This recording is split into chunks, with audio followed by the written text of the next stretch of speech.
예, 시청자 안녕하십니까? 안녕하세요. 네, 반갑습니다.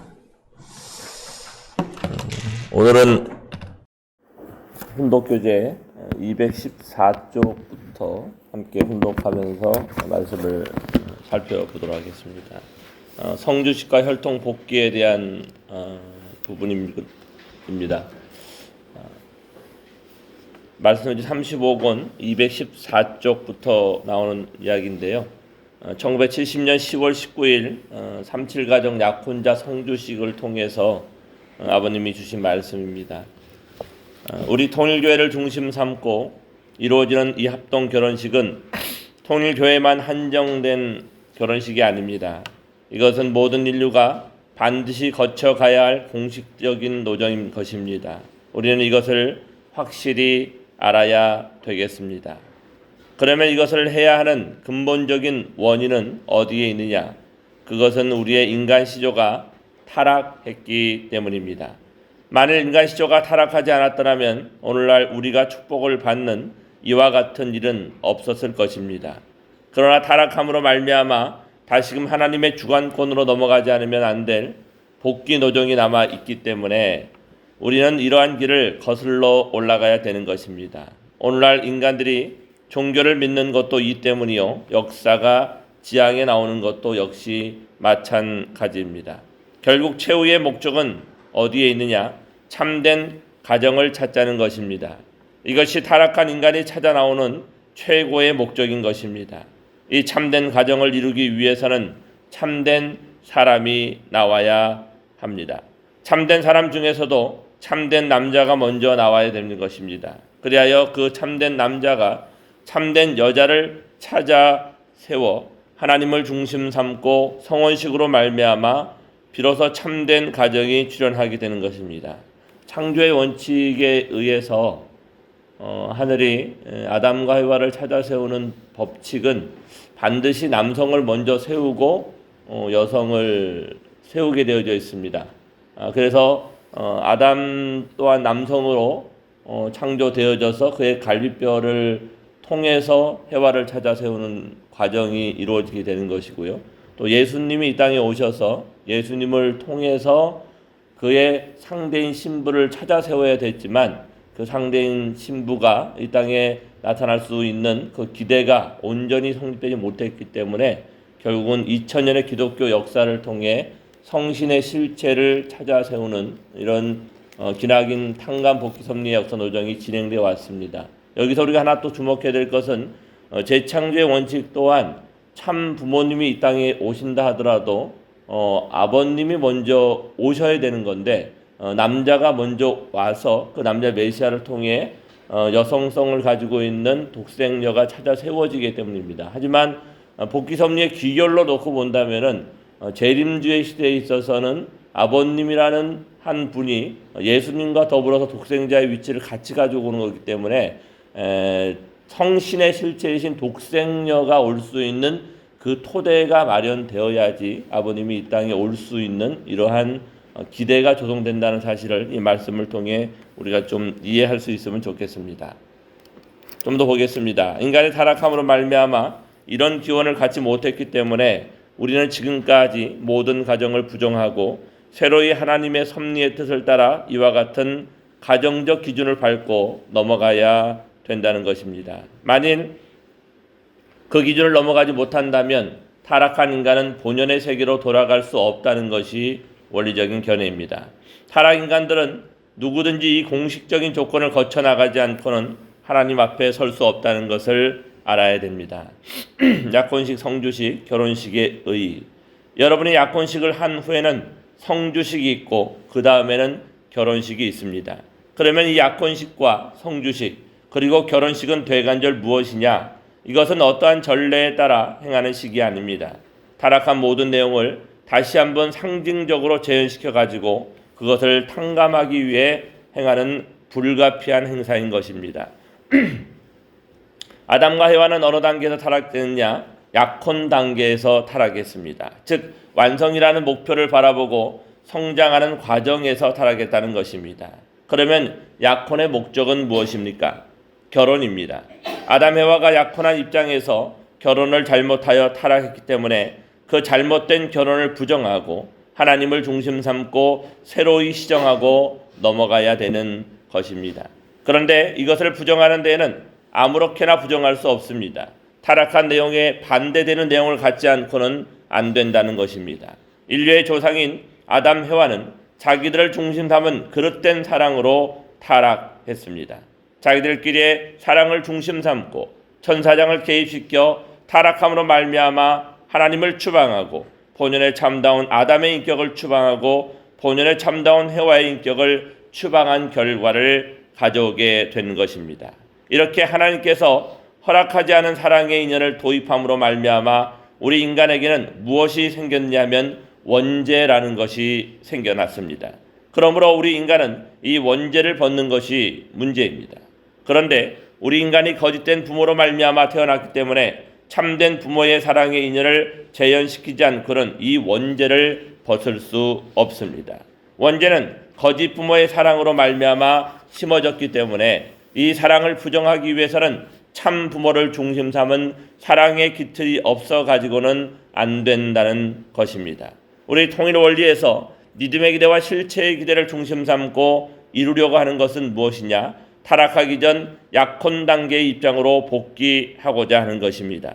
타락하기 직전은 약혼 단계이니만큼 타락하지 않았던 아담과 해와의 자리로 복귀해야 된다는 것입니다. 그러면 타락하기 전 약혼 단계로 복귀하려면 어떻게 해야 되느냐?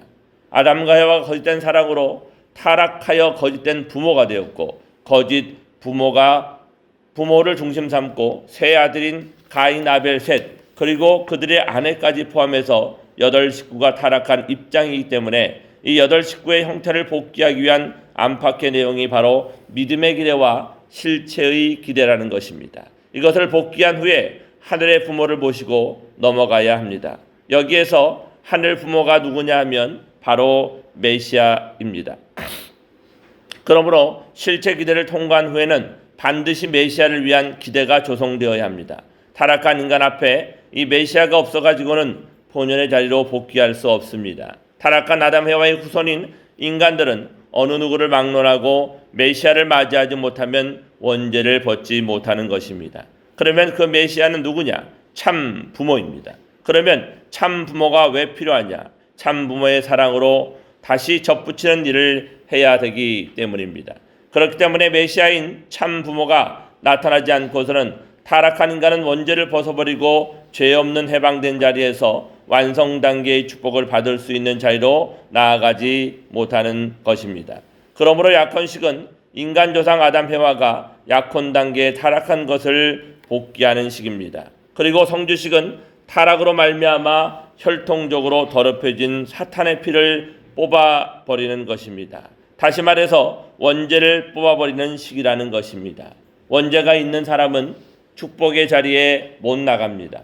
사탄의 혈통적인 내용을 자신의 몸속에 그대로 가지고 있는 입장이기 때문에 하나님을 중삼은 축복의 자리에 나아갈래야 나아갈 도리가 없다는 것입니다.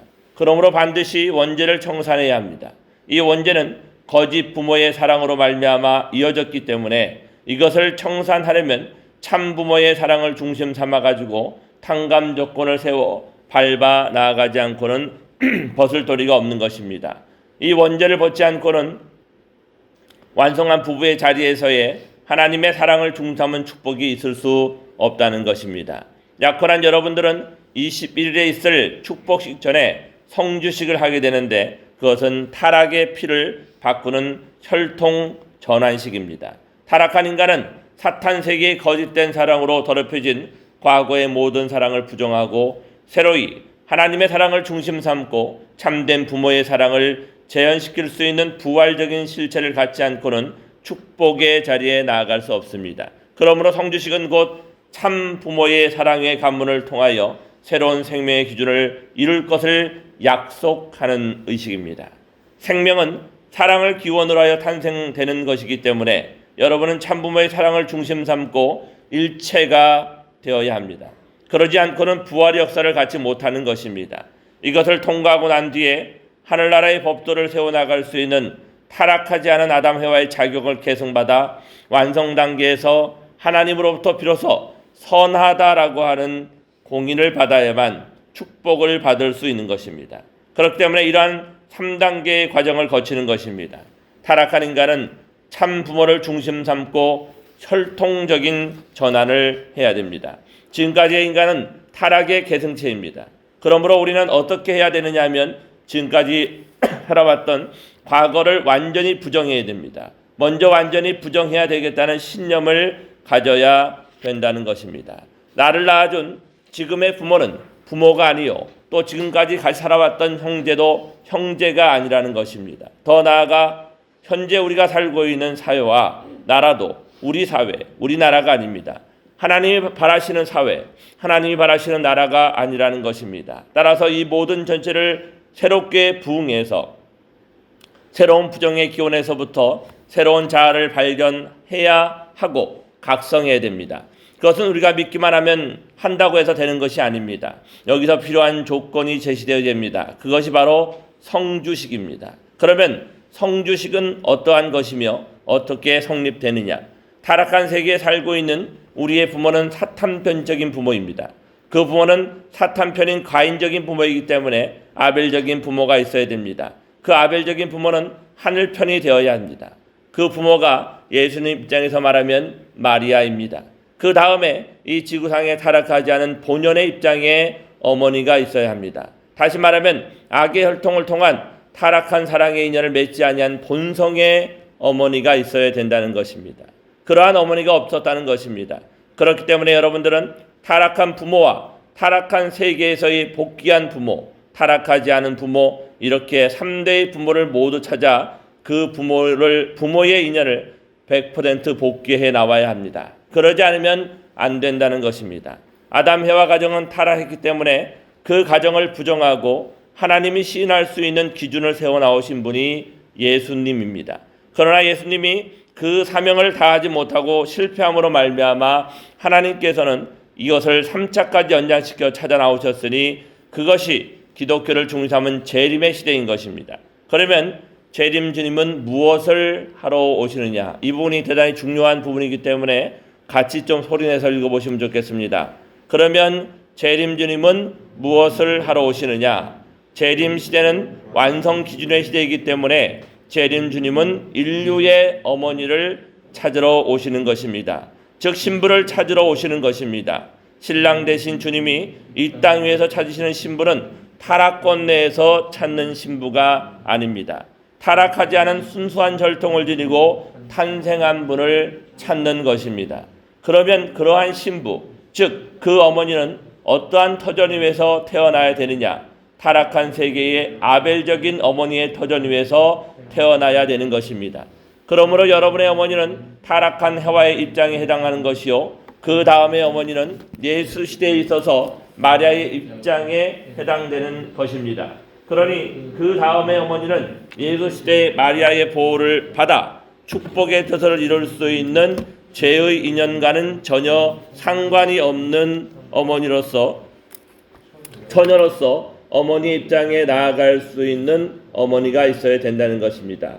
이것을 예수님을 중심으로 성사시키려고 했지만 다 이루지 못하고 영적으로만 연결되어 있기 때문에 오늘날 복귀의 종말 시대에 와서 이것을 재현시켜 가지고 다시 맞춰 나가는 작전을 펼쳐야 됩니다.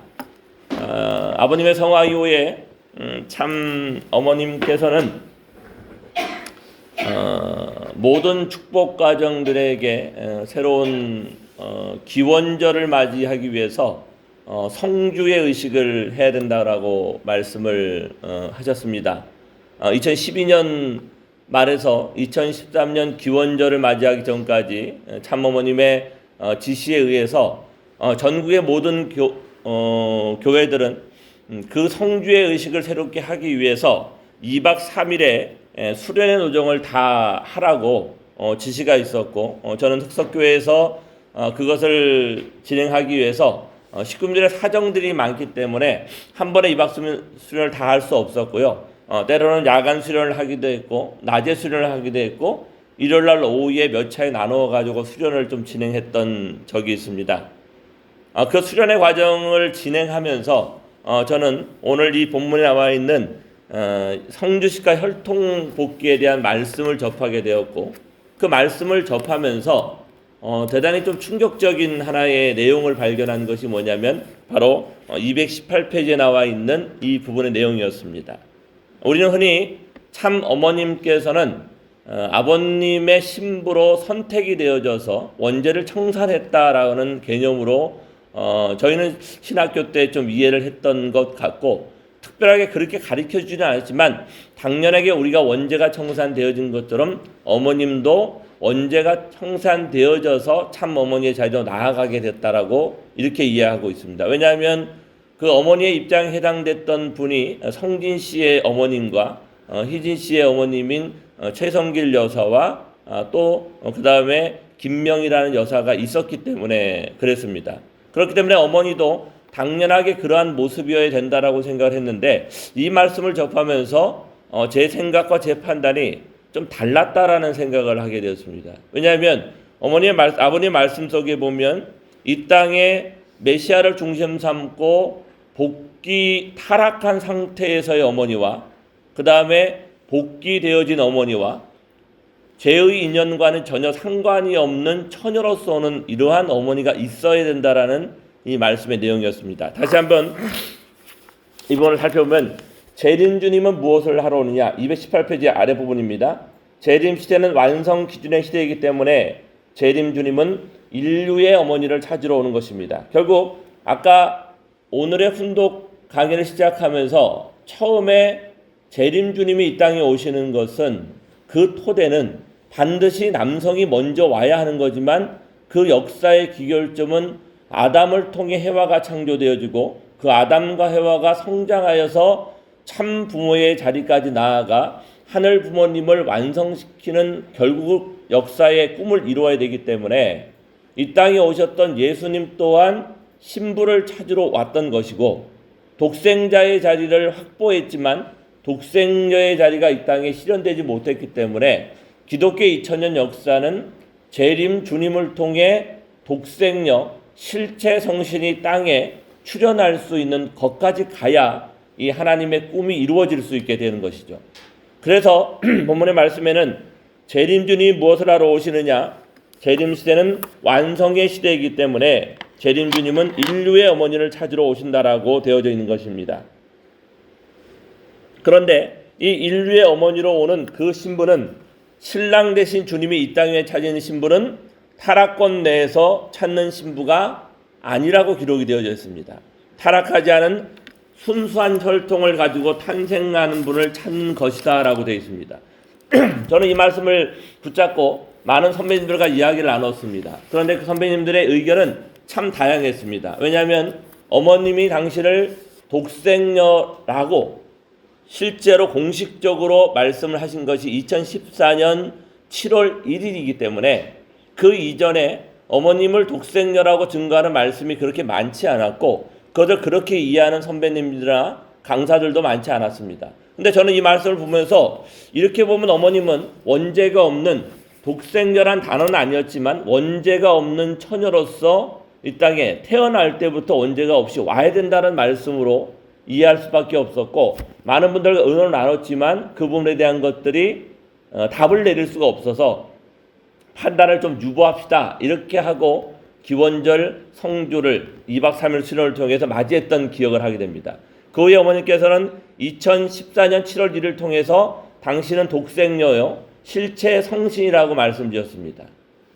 아버님 말씀과 어머니 말씀이 저는 일치되어야 된다고 생각합니다. 어머님이 어떤 말씀을 하시면 그 말씀에 대한 뿌리적인 근거가 아버님 말씀 속에 반드시 나타나 있어야 된다라는 부분들을 가지고 저는 지난 8년간의 시간을 보내오면서 반드시 어머니 말씀하시는 내용이 아버님의 말씀을 통해 증거된다는 확신을 갖게 되었고, 아까 요 위에 본문을 보면 하나님의 호칭도 하늘 부모라는 호칭으로 이미 지정되어져 있었고, 지금 충남교걸 중상부 펼쳐지고 있는 천심 기도실의 역사 또한 그 천심이란 한 단어가 나타나기 위해서는 정심이라고 하는 그 단어에서부터 출발해서 양심과 본심을 통하여 충심이라는 단계까지 나아가게 됐을 때 성자의 도리인 천심이 연결되어진다라는 사실을 부모님의 말씀으로부터 우리는 확인할 수 있습니다. 그러므로 여러분의 어머니는 타락한 해와의 입장에 해당되는 것이요, 그 다음에 어머니는 예수 시대에 있어서 마리아의 입장에 해당되는 것입니다. 그러니 그 다음에 어머니는 예수 시대의 마리아의 보호를 받아 축복의 뜻을 이룰 수 있는 죄의 인연과는 전혀 상관이 없는 처녀로서 어머니 입장에 나아갈 수 있는 어머니가 된다는 말씀을 이미 777가정 37가정 선배님들을 약혼해 주실 때 성주식과 축복식이라는 이 의미가 무엇인가를 우리가 설명을 받았다라는 사실을 알아야 됩니다. 그런데 제가 30가정 선배님들에게 여쭤봤어요. 이 본문의 책을 같이 이렇게 35권의 내용을 보면서 혹시 이런 말씀을 그때 약혼식 때 들은 적이 있었냐고 상당히 많은 분들에게 물어봤지만 그것을 기억하는 분들은 한 분도 없었습니다. 수많은 행사와 수많은 집회를 다녔던 우리들이지만 그 행사와 집회를 참석하는 것과 더불어서 부모님이 오늘 우리에게 주고자 하는 메시지와 말씀과 선포의 의미가 무엇인가를 정확하게 이해하지 못한다면 우리는 그 시대에 동참은 하지만 내 속에 진정한 변화를 일으킬 수 없는 그러한 모습일 수도 있다라는 사실을 우리는 좀 명심해 봐야 됩니다. 어저께 저희가 좀 살폈던 부분입니다. 영점의 자리를 찾아 들어갔다. 그 영점의 자리를 찾아 들어가고 난 다음에는 뭘 해야 되냐면요, 성주식을 행해야 됩니다. 축복의 형태가 아니라도 개개인에게 성주의식이 행해져야 되고, 성주의식을 행하게 되면 영인체의 영점이 조준이 되어져서 원죄가 끊어져서 타락성 본성으로 연결되어진 사탄과의 인연이 뭐로 변한다고 그랬죠? 타락성으로 변한다고 했죠. 비록 성주의 의식을 하고 축복을 받았다 하더라도 내가 부정적인 생각이 들어가고 감사의 마음이 100% 올라오지 못한다는 이유는 아직도 나에게 타락성 본성은 아니지만 사탄과 인연했던 타락성이라는 것이 존재한다는 사실을 우리는 인정해야 됩니다. 거기에서부터 회개의 자리가 출발되는 것입니다. 내가 상대를 창조의 본성으로 대하면 항상 상대는 그 창조의 본성이 살아나서 긍정과 감사로 나를 대할 수 있지만 타락성으로 상대의 잘못을 지적하고 충고하고 판단하고 평가하면 그도 나에게 대한 마음이 그런 마음으로 발동할 수밖에 없다. 그렇기 때문에 우리의 삶에 있어서의 모든 문제는 관계에 있어서 내가 타락성으로 대했느냐 창조 본성으로 대했느냐에 따라서 그 결과는 맺어지게 된다는 사실을 오늘 이 새벽에 우리가 좀 기억했으면 좋겠습니다. 자, 이제 3일 성주의식을 하고 난 다음에는 3일 행사를 통해서 주관성이 복귀되어짐으로 말미암아 구겨지고 이그러졌던 영인체가 원형으로 펼쳐지게 됩니다. 그렇기 때문에 필리핀 쪽에서 진행되었던 그 축복의 의식에서 비록 기성가정이라 할지라도 무리를 해서라도 반드시 3일 행사를 하게 하는 부분이 필요하다는 것이죠. 축복식이라는 그 대열에 반드시 필요한 것은 3일 행사까지 가야 됩니다. 그리고 3일 행사를 할 때 성건을 나누어 줘야 되는 겁니다. 저도 충북에서 우리 진천 목사님과 3일 행사와 더불어서 그 성건 의식을 이렇게 나누어 주는 걸 해봤는데요. 많은 사람들이 너무너무 좋아하더라고요. 우리는 그것이 우리의 좀 특별한 의식이지 않을까, 그 성에 대한 어떤 한 부분을 다가가서 말하기 쑥스럽지 않을까 이렇게 생각하는데요. 그 나이 많으신 분들이나 젊은 사람들을 데려다 놓고 이것이 어떠한 의미를 갖는 것이고 이것을 통해 가지고 남녀가 부부가 온전히 하나 될 수 있는 그런 것, 그 다음에 성건을 통해 가지고 마지막 영계에 가게 될 때 남편과 아내의 생식기의 것을 닦고 덮어주는, 그게 통일식이라고 하거든요.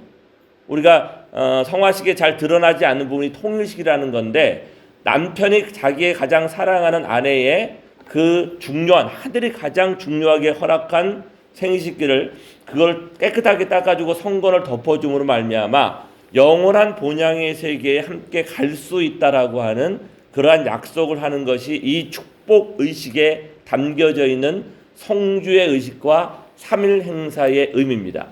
요즘은 1세를 넘어서 2세, 3세들이 축복을 많이 받는 때이기 때문에 원죄를 청산하는 과정을 통해 나타난 삼일 행사와 성권의 의식이 지금은 많이 행해지지 않습니다. 하지만 1세권에서 축복 과정으로 넘어오기 위해서는 반드시 그 성주의 의식과 더불어 삼일 행사라는 것이 진행되어야 되는 것이고, 43가정을 만들어갈 때 가장 큰 전제는 반드시 삼일 행사가 진행되어야지만이 0점을 조정하게 되고, 그 조정된 0점에서 구겨지고 일그렸던 영인체가 퍼지게 된다는 사실을 우리가 가져야 됩니다. 어머니께서 우리에게 이렇게 말씀하십니다. 하늘 부모님과 참 부모님의 백을 가지고 있는데 너희가 무엇을 두려워하느냐? 가서 진실을 말하라. 가서 참 부모가 누구인지를 이야기하고 우리가 이 시대의 문제를 극복하기 위해서 참 사랑을 중심한 참 가정을 이루기 위해 무엇이 필요한가를 전하게 했을 때 가장 중요한 것은 저는 그렇게 생각합니다. 성별 기간과 성주의 의식과 삼일 행사를 전하게 되어지면 그 다음부터 100일이 지나게 되면 많은 변화가 일어나고 우리와 함께 본향으로 갈 수 있는 천일국 백성이 양성되어진다는 사실을 우리의 마음속에 담으면 좋겠습니다. 성주를 마시고 100일이 지나면 유의하고 싶어지는 마음이 자연적으로 생겨납니다.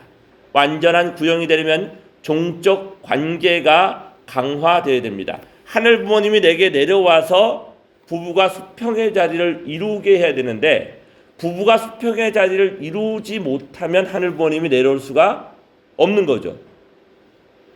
쟁반이 이렇게 수평을 가지고 있으면 수직이 그대로 내려와서 담기죠. 그런데 남편과의 관계가 어느 한쪽으로 기울어 있으면 아무리 내려와서 담기려고 해도 밑으로 흘러내려가 버리기 때문에 부부의 수평관계가 전제가 되지 않고서는 하늘이 우리의 가정에 임할 수가 없습니다. 종적인 축이 직단거리로 참사랑으로 내려오려고 하면 행적인 수평의 관계가, 그러니까 부부는 종과 주와 대상의 관계일 수 있지만 그 주체와 대상의 관계는 언제나 수평적 자리의 기준으로, 남편이 올라가 있으면 내 아래에 있는 아내에게 올라오라고 하는 게 아니라 남편이 내려가야 되는 거고, 남편이 내려가 있으면 기준이 부인이 내려가서 같이 더불어서 한 걸음씩 올라가야지 하늘 부모님과 함께 성장할 수 있는 부모가 되고, 그러한 부부의 모습이 부모의 모습으로 나타날 때 우리의 자녀들이 나도 저러한 축복 결혼을 받고 싶다라는 증거함을 받을 수 있게 된다는 사실을 우리가 이해해야 됩니다. 하늘 부모님의 실체이신 참부님을 아는 것이 우선되고, 그 참부님을 말미암아 자녀된 나를 깨닫고 느끼는 것이 종적 관계를 형성하는 핵심적인 포인트입니다. 그러나 실제 하늘 부모님은 고사하고 독생녀도 모르는 우리 식구와 간부들이 너무나도 많은 것을 우리는 바라보게 됩니다. 독생녀는 우리가 기독교의 참부님을 증거하며 전해야 되는 겁니다. 어머니께서 세네갈에 갈 수 있었던 것도 독생자에 대한 아버님의 내용만을 가지고 있었다면 절대 세네갈이란 이슬람권에 들어갈 수가 없었습니다. 왜냐하면 이 지구상에 독생녀라고 하는 하늘 어머니를 품을 수 있는 내용을 담고 있는 것은 유일하게 가정연합밖에 없어요. 유대교와 이슬람권은 그들이 가지고 있는 남자 메시아권에 해당되는 사람들이 있어요. 그게 누구냐면 마호메트, 그렇지 않습니까? 그 다음에 예수, 기독교, 이러한 존재들이 있기 때문에 그 자기들이 믿음의 주체로 섬기는 자들을 빼내고 아버님을 이렇게 들이대게 되면요, 반발을 하게 되는 거예요. 그런데 이제 마지막 때를 통해 가지고 그 부분들은 잠시 접어두더라 하더라도 아버님과 어머님이 온전히 일체화되어졌기 때문에 독생녀 평화의 어머니 입장으로 다가섰을 때 그들은 그래 우리가 기다렸던 어머니야라는 입장에서 받아들이기 시작한다는 거죠. 그래서 이슬람권이 아주 강한 아시아와 아프리카 쪽에서 참 어머님을 받아들여서, 참 어머님을 받아들이는 것은 독생녀만 받아들인다는 것이 아니라 어머님을 있게 한 아버님을 전제로 참 부모의 이름을 받아들인다는 것입니다. 일단 긍정적인 마음이 생겨야 그 다음의 것을 받아들일 수 있는데, 독생녀라는 그 개념 자체는 우리 식구들에게 이해시켜야 될 내용이 아니라 기독교인들이 기다리는 실체 성신, 요한계시록에 그렇게 나와 있거든요. 마지막 때에는 주님이 다시 오시는데 무엇을 하러 오시느냐? 어린 양의 잔치를 하러 오신다. 어린 양의 잔치를 하기 위해서는 반드시 누가 와야 되냐면 신부가 와야 된다는 말씀을 요한계시록에 기록하고 있는 것이죠. 그러니 요한계시록 예언을 이루시는 분이 누구냐면 실체 성신이신 독생녀 참 어머님이십니다. 하지만 여기에 대전제는 그 어머님이라는 존재가 오늘 말씀이 35가 나와 있는 것처럼 죄의 인연과는 전혀 상관이 없는 처녀로서 와야 되는 것이다. 이게 누구의 말씀이냐면 어머니 말씀이 아니라 아버님의 말씀이었다는 거죠. 그리고 그 말씀을 2011년 11월 7일 날 최후의 훈령이라는 그 말씀을 통해 기록해 놓았고, 내가 이제 모든 것, 종족종 메시아를 이룰 수 있는 모든 387개 나라와 참 자녀들과 하나 될 수 있는 그 기준을 너희들이 세우기만 하면 너희들이 4차원 입적 그 시대를 맞이하 회개의 시대로 들어갈 수 있는 모든 것을 다 마련해 놓았고, 그것을 내가 다 이루었으니 너희들이 그 최후의 훈령의 중심인 어머니와 하나 되어져서 나와 함께 내가 머물러 있는 본향으로 와라라고 하는 말씀을 오늘 우리에게 해주고 계시다는 사실을, 아버지의 그 마지막 최후의 훈령을 우리는 붙잡고 이 길을 가지 않으면 안 된다고 저는 생각합니다. 동의하신 우리 참부모님께 감사의 박수를 한번 올려주시면 좋겠습니다. 독생녀는 우리가 기독교의 참 부모님을 증거하며 전해야 될 내용입니다. 그런데 참 어머님이 우리에게 당신이 독생녀임을 강조할 수밖에 없는 슬픈 현실이 지난 7년의 기간이었음을 우리는 회개해야 됩니다. 게다가 말씀을 하셔도 제대로 이해하지 못하고 수용하지 못하고 있었던 겁니다. 제가 이것을 3, 4년 전에 작성했던 설교문이었기 때문에 그때만 해도 대단히 쉽지 않았는데, 지금은 어머니께서 비전 20, 국가복귀의 7개국, 대륙권 복귀, 종교권 종단의 복귀를 통해 우리가 지난주 어저께 WCLC 1주년을 통해서 정말 우리 유경태 회장이 말씀하신 것처럼 나누어졌던 서방과 동방의 그 기독교가 온전히 참 어머님을 통해 참 부모님을 통해 하나 되는 그 놀라운 역사를 통해 이 인류 앞에 새로운 비전을 던지고 있다는 이 사실이 얼마나 우리가 인생의 황금기요 감사한 때를 살아가고 있는지를 모르겠습니다. 자, 그 다음에 성조식을 하고 난 다음에는 효정 찬양이 필요합니다. 참부모님이 우리에게 주신 신령의 가장 강력한 무기가 뭐냐면 찬양의 안수입니다. 그 찬양의 안수가 어디로 들어가야 되냐면 우리의 가정으로 들어가야 됩니다. 지금은 청평의 찬양 역사가 일단 코로나 팬데믹으로 인해 가지고 멈춰졌기 때문에 아무리 코로나 팬데믹이라 하더라도 우리의 이 마스크를 벗길 수 있는 유일한 한 곳이 있어요. 우리 박상호 목사님은 집에 가도 마스크를 쓰고 계신가요? 오로지 딱 한 곳, 하나님의 하늘 부모님의 그 심정이 정착할 수 있는 그 유일한 전진 기지가 어디다라고 본인이 말씀하시면 그것은 개인이 아니라 가정이라고 말씀하십니다. 가정에서는 지금 우리의 얼굴을 입을 막고 우리의 얼굴을 가리고 있는 마스크를 가정에서만은 벗어 던지는 거죠. 그러면 그 찬양의 역사를 통해 온전히 이 위기를 극복하게 한 신령의 놀라운 능력을 주신다고 한다면 그 출발이 어디서부터 되어야 되냐면 처음에는 수련소에서도 되어졌지만 그 수련소가 어디로 옮겨지는 거냐면 우리의 가정으로 옮겨지는 거예요. 그리고 청평 수련소가 연결되어진 그 연결을 가지고 천심 기도실의 그 심정을 가지고 그리고 청평에서 이번 주에 이제 토요일 날 하루 수련을 진행합니다. 접수를 통해 가지고 터신을 회원도 하고 중심령 회원도 하고 우리가 조상 회원 축복도 하고 그리고 찬양을 통해 가지고 내 몸에 있는 좋지 못한 많은 타락성들이 그 시간 분립된다는 그 믿음을 가지고 효종 찬양을 하게 되면 우리의 많은 삶의 변화가 일어난다는 것을 저는 지난 8년의 기간을 통해 확인하고 이 한자리에 섰습니다. 효종 찬양은 나를 비우는 작업입니다. 그리고 원리강론, 수련, 훈독을 같이 병행해서 실시해야 됩니다. 찬양만 해서는 안 돼요. 찬양과 더불어 반드시 말씀이 내 속에 들어와 그 찬양의 기운을 가지고 돌 수 있도록 해야 되는 겁니다. 사람마다 급이 있고 시대마다 급이 있습니다.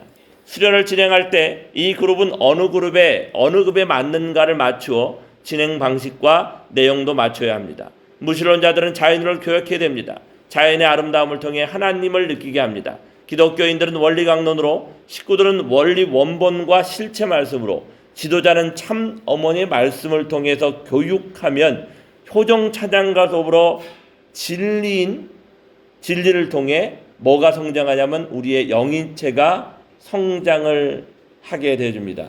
어저께 한 식구님 댁을 신방했습니다. 그런데 80이신 우리 식구님이 너무나도 건강해 보이시는 거예요. 어떻게 이렇게 건강하십니까? 라고 물어보니까 그 비결을 얘기해 주시더라고요. 한 15년 전에 어떤 분한테 이야기를 들었는데 이런 거 제가 이름도 다 모르겠는데 대두콩에서부터 여러 가지 많은 정말 몸에 좋은 7, 8가지의 곡식을 우리 제분소에 갖다가 그거를 갈아가지고 그거를 환으로 만들어가지고 당신은 열심히 15년 전부터 먹기 시작했다고 합니다.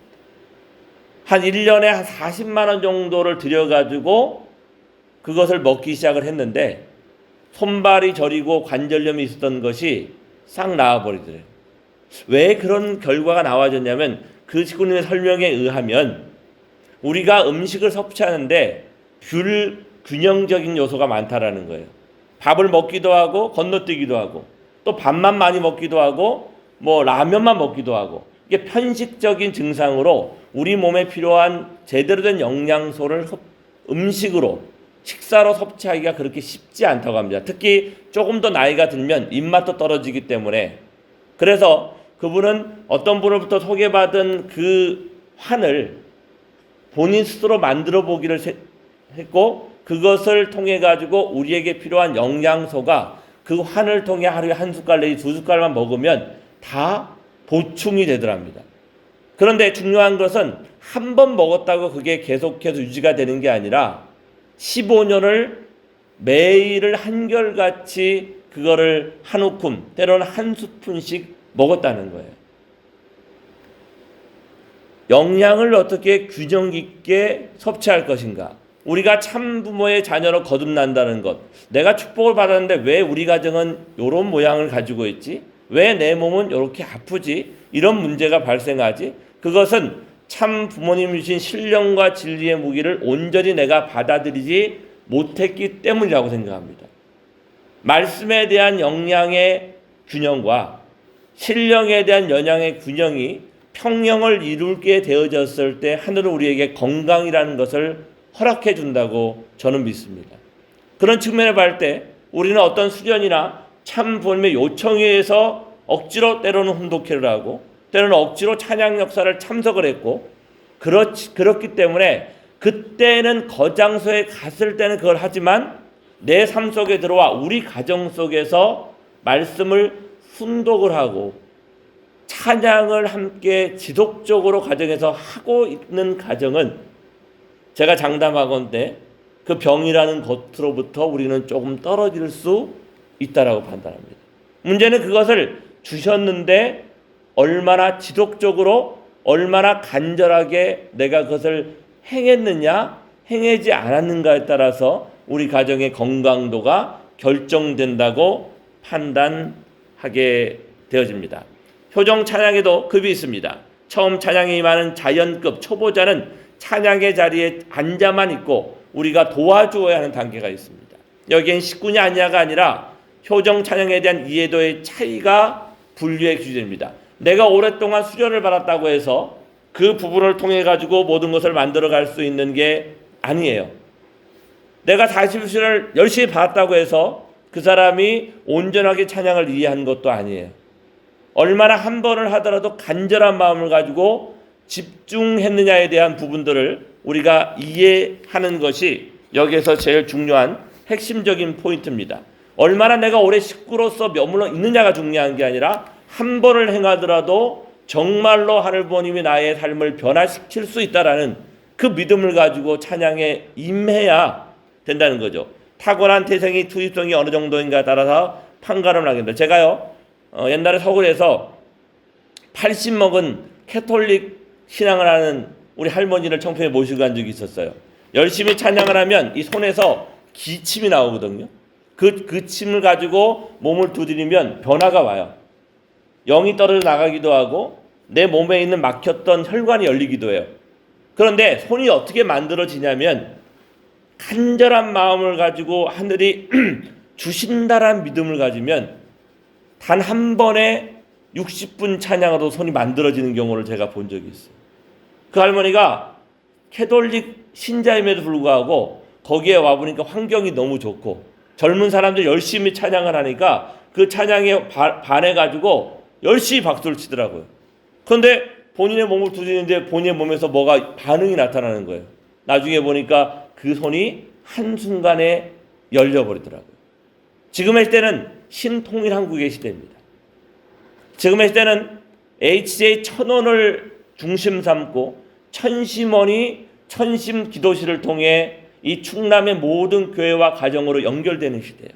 그렇기 때문에 그 위치와 장소가 어디냐, 가장 좋은 것은 천심원에 가서 하면, 청평에 가서 하면 좋겠지만 거리와 지금 이 코로나 한계성 때문에 그거를 뛰어넘지 못한다고 한다면 내 가정에서 부모와 자녀가 말씀을 함께 훈독하면 사탄의 피가 준동치 못할 것이고, 함께 찬양을 하게 되면 내 몸에 쌓여있는 모든 걱정과 스트레스와 영적인 것이 분별되어집니다. 그러면 분별되어진 그 영은 어디로 갈까요?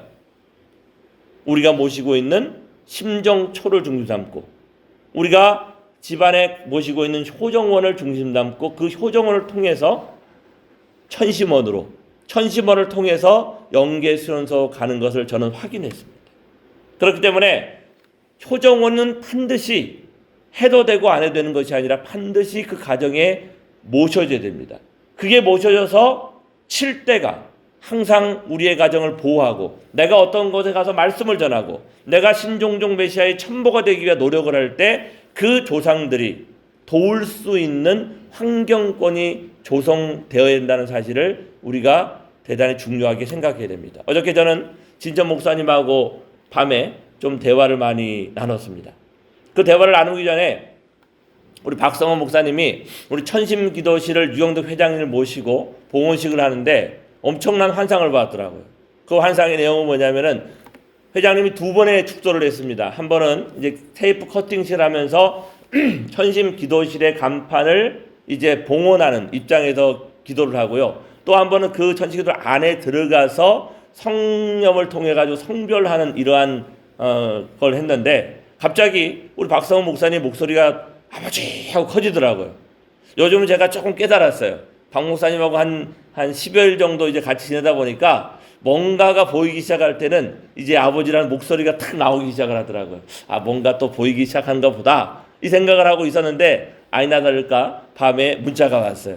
교구장님, 오늘 유경득 회장님이 우리가 찬양 역사를 이렇게 진행을 하는데, 아니 찬양이 아니라 봉헌식을 하는데 밖에서 축도를 할 때는요, 그 회장님의 기도 소리가 뭐가 되냐면 화살이 되어져 가지고 이 천안 가정교회와 충남에 이렇게 막 떠돌아다니는 시조새부터 뭔가 좋지 못한 이런 독수리까지 모두가 그 봉헌 축도에 날아가는 영적인 화살이 돼가지고 그것들이 다 사살돼가지고 다 땅으로 떨어지더라는 거예요. 야, 이거 재밌다, 놀랍다. 그러고 난 다음에 이제 테이크 커팅식을 하고 현판식을 하고 난 다음에 들어가가지고 우리 회장님에게 이제 그 성념을 이렇게 드렸더니, 우리 회장님이 또 성념을 하는 것을, 성념 이렇게 성별 의식을 어머님과 아버님이 하신 걸 많이 보셨나 봐요. 그래가지고 아주 멋지게 성별 의식을 하더라고요. 그런데 그 성별 의식이라고 축도를 또 하는데, 또 회장님이 또 이게 너무 기쁘셨는지 이 눈물을 흘리면서 기도를 하시는 거예요. 그런데 그때는 더 놀라운 일이 뭐였냐면 또 환상이 보였는데 이 땅에 있는 모든 좋지 못한 사탄적인 요소들이 일순간 다 전멸되어지는 그런 환상을 보았대요. 저는 그것을 어떻게 해석했냐면 우리가 지난 일요일 날이었잖아요. 토요일 날 이 천안가정교회의 터신 회원을 청평에 신청하고 우리가 송금을 했어요. 기도도 위대한 것이지만 이 청평과 연결되어져서 우리가 해야 될 것들을 조건으로 갖춰냈을 때 공중 권세를 가진 사탄과 땅의 권세를 가진 사탄의 모든 것들이 이제 물러가서 그 간증문에 그 환상을 본 소감문에 이런 내용이 나오더라고요. 이제는 모든 어둠이 물러가고 그곳에 그 천심 기도실의 가운데서 샘물이 쏟아 흘러서 넘쳐나더라 라고 얘기합니다. 저는 어쩌게 여러 가지 교회, 우리 병천, 예산, 그 다음에 서산, 선문, 아산, 또 빠진 데가 있나요? 천안, 6군데. 청량은 지금 준비하고 있고요. 청량은 어저께 막 이렇게 뭐라 할까요? 벽을 이렇게 준비하고 있고, 홍성도 지금 준비하고 있고, 회장님에게 이렇게 천심 기도실이 이렇게 확장되고 있습니다라고 얘기하니까 회장님이 이렇게 얘기하더라고요. 너무 자꾸 강요하지 않았으면 좋겠습니다. 그래서 제가 뭐라고 했냐면, 제가 강요한 게 아니고요. 때가 되니까 목사님들이 식구들에게 복을 주기 위해서 알아서들 마음이 작동해서 그렇게 하십니다. 이렇게 말씀을 드리니까 회장님이 되게 기뻐하시더라고요. 영적인 바람은 그렇게 불어오는 겁니다. 특별하게 누가 강조해서 해야 된다라고 강조하는 것이 아니라 이 천심원의 시대, 천신과 연결되어지는 새로운 시대에 우리가 참 부모님이 집중하는 곳에 우리의 시선을 집중할 필요가 있고 그 집중을 통해 우리가 그 형상을 닮아나고자 할 때 우리는 하늘의 은혜권 속에 들어갈 수 있다. 이렇게 판단합니다. 그 일이 끝나고 난 다음에 우리 한 권사님이 저에게 문자를 보냈어요. 목사님, 사택 주변을 성령으로 성별을 좀 하시면 좋겠습니다. 그러더라고요. 알겠습니다. 그렇게 얘기하니까 조금 이따 문자를 또 보냈어요. 이제 천안가정교회가 새로운 바람이 붑니다. 한 가지 더 부탁드리고 싶은데 교회 주변을 성령을 좀 많이 뿌려가지고 성별을 해주셨으면 좋겠습니다. 라고 얘기하더라고요. 터신 회원을 중심 삼고 중심적인 뿌리가 뽑힐지라도 그게 다 걷어져 가는 게 아니라 나머지 잔당들이 남아있거든요. 그것은 참 부모님이 주신 우리가 사탄을 이기고 세상을 이길 수 있는 무기가 있어요. 그게 뭐냐면 성초, 성념, 성주, 성토. 참부모님 성원 56주년을 통해 우리에게 주신 그 4대 성물을 우리의 삶 속에 가지고 들어와서 성초를 밝히는 그곳에 본향과 연결되어진 희망의 빛이 생겨나고 또 하나 성념이 뿌려지는 그곳에 하늘과 연결되어지는 땅의 요소가 변화되어질 수 있다는 그 믿음이 우리에게 생겨나기를 축원합니다. 그 믿음을 가지고 세상 사람들 앞에 당신의 고민이 이렇다고 한다면 이 문제는 이렇게 풀려질 수 있다라고 제시할 수 있는 그 자신감이 우리에게 있으면 43가정은 출발할 수 있고 머지않아 우리의 실적으로서 드러날 수 있다고 저는 생각합니다.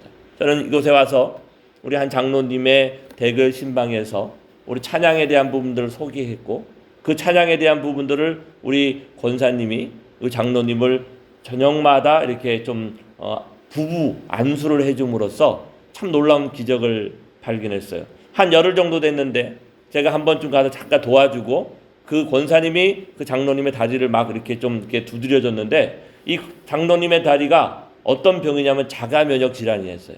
내 면역이 나를 공격하는 그러한 문제가 생겼더라고요. 어쨌든 그분에게 지난주 토요일 날 방문해가지고 그때도 우리 박무사님하고 같이 간대죠. 같이 가가지고 하고 나서 장로님이 저에게 이런 얘기를 하더라고요. 교구장님 참 감사합니다. 왜냐하면 열흘 전까지만 해도 지난 2월부터 아파왔던 이 다리 때문에 이게 나을 수 있을까를 고민했었는데, 지금 그 권사님과 장로님이 하나 되는 입장에서 날마다 순독을 하고 찬양을 하다 보니까 이제 다리에 힘이 생기기 시작했습니다. 그래서 교회도 못 나왔었고 경배도 할 수가 없었는데, 이제 다리에 힘이 생기고 통증이 사라지니까 이제 참 부모님 앞에 경배를 할 수 있게 되었습니다. 저희가 가니까 그날 같이 경배를 하고 자녀들을 함께 모아가지고 이렇게 잔치를 이렇게 벌이시더라고요. 그러면서 하시는 말씀이, 얼마 전까지만 해도 밖에 나가 산책을 할 때 아픈 다리를 질질 끌고 가면서 이것이 나을 수 있을까를 고민했는데, 우리 와이프하고 권사님과 하나 되다 보고 찬양을 하다 보니까 나을 수 있겠다는 믿음이 생겼고, 이제 제 마음속에는 이런 생각이 떠오릅니다. 이 병이 다 낫고 나면 참 부모님의 위해 어떤 일을 해야 할 것인가를 다시 생각하는 희망이 생겨났다라는 그 말씀을 전해드리면서, 참 부모님은 우리의 희망이고 참 부모님은 우리의 비전이고, 특히 어머님, 아버님을 온전히 하나 되어서 품고 계시는 그 어머님을 만나서 함께 활동하는 지금 이 시기는 우리 인생에 있어서 최상의 황금기임이 틀림없다는 사실을 저는 그분의 말씀을 통해서 기억할 수 있게 되었습니다. 다 같이 우리 성가 3장 영광연사 찬양하시고 기도하고 오늘 마무리하겠습니다. 저 멀리 비춰주는 영광의 광채, 힘차게 소생하라 자유의 생명, 이 강산 저골까지 깨어 일어나 소생의 그 광채를 길이 빛내리, 소생의 그 광채를 길이 빛내리, 불러서 찾으려는 영광의 존재, 위대한 그 모습은 천주를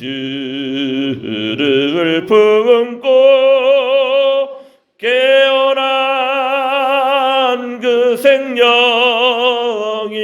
어디 있는가, 찾으시는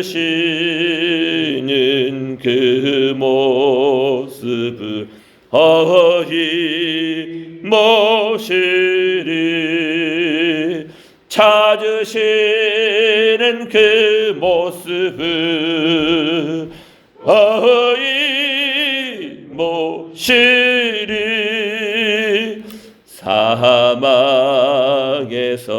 태어나 내 한 존재가 깨어준 그 자체의 품격 안길 때, 영원한 그 사랑과 위로의 소리 길이 즐기며 영광 누리라, 길이 즐기며 영광 누리라, 영광에 안긴 것도 그의 은사요, 사랑의 지게 함도 그의 은사 안에 높이고 또 높여서 갚으려 하나 부족함에 이 마음 어이 금하리 부족함에 이 마음 어이 금하리.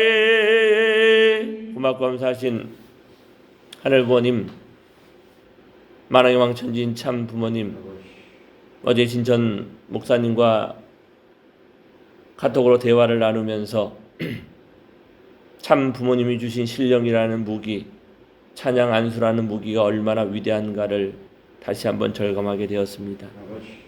중심령 회원을 13번 하고 그 회원의 이후에 계속해서 아침 저녁으로 부부가 하나 되기 위한 찬양을 해보니 사모님의 몸속에 아버지 드리웠던 악의 그림자가 물려가고 아버지 실질적으로 암이 극복되어지고 이제 마지막 종착점을 향해 달려가고 있다라는 증언이었습니다. 중심령 회원을 마무리하고 찬양 역사를 부부가 하나 되고 자녀와 하나 되기 위한 집중을 하다 보니 이전에는 식구들이 활동을 통해서 묻혀왔던 많은 영들이 사모님의 몸으로 접근해 들어오는 과정이 있었지만 이제는 찬양 안수를 통해 보호막과 보호권이 형성되어서 그러한 영들이 그 사모님의 몸속으로 약해진 몸속으로 절대로 들어올 수 없는 아버지 하늘의 보호권이 완성되어졌음을 아버지 보고하는 그 자리를 통해 참 부모님 주시는 신령과 진리의 무기라는 것, 훈독의 말씀을 통해 우리의 몸과 마음을 정결하게 하고 가정이 나아가야 될 선의 목적이 무엇인가를 명확하게 인식하는 깨달음을 갖고 부모님이 주시는 천심원을 통해 연결되어진 우리의 각 가정에서의 아버지 그 기준이 세워지기만 하면 세상을 능히 이길 수 있는 강력한 무기를 우리의 몸으로부터 출현시킬 수 있고 그 무기를 통하여 세상에 힘들고 어려운 많은 사람들을 전도할 수 있고 따뜻한 심정으로 그들의 문제를 해결해 줄 수 있는 새 시대가 하늘 부모님 성회를 통해 열렸다는 사실을 당신은 저희에게 목놓아 외치고 계신다는 사실을 아버지 기억하고 아버지 가슴에 희망을 가지고 나아갈 수 있는 저희가 되게 축복하여 주시옵소서. 신령과 진리 참 사랑으로 참 사랑이 넘쳐나는 그 교회가 되어야 된다는 그 어머니의 말씀은 반드시 이 충남 교구 아버지 천안 가정교회를 중심한 각 14개의 교회로부터 이루어질 것을 확신하오니 저희들에게 용기를 주시었고 저희에게 희망을 주시었고 저희에게 포기하지 않는 그 절대 신앙, 절대 믿음, 절대 사랑으로 무장시켜 주시옵소서. 그래서 저희가 외치는 곳곳마다 저희가 만나는 식구마다 저희가 만나는 430의 아버지 성주의 의식을 통해 분별되어진 그들에게 새 희망의 비전을 전달할 수 있는 한 주일의 첫날을 연히 하늘이여 역사하여 주시어서 저희 충남교구 전역에 아버지 당신이 주고자 하는 모든 사랑이 넘쳐날 수 있도록 허락하여 주셨고 저희 삼지구 유영도 회장을 중삼고 이 저녁에 하늘부모님의 그 사랑과 은총이 넘쳐 샘물처럼 쏟아나 새 희망을 가지고 이 위기를 극복할 수 있는 신충천국이 될 수 있도록 축복하여 주셨기를 간절히 바라옵고 나올 때 이 모든 말씀 축복 중심 가정 오기노 순종 가정 이름으로 간절히 보고하며 축원하여 아뢰옵사옵나이다. 아주 경배 올리겠습니다. 주제에 감사하며 천지인 참 부모님께 경배. 바로 큰 박수로 마치겠습니다. 감사합니다.